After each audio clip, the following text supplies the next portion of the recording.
sing kaya ngapa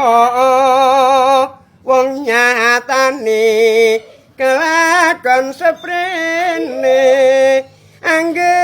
angger gendra wekasane malah bangun tresno tutu bondo tutu rupa mung atine dadi tetaline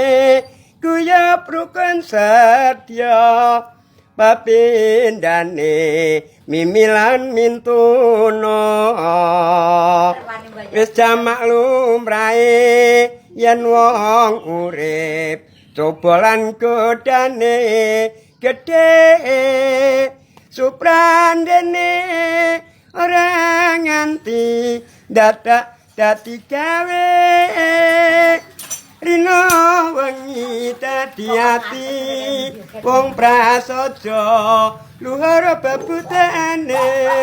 dasar digemati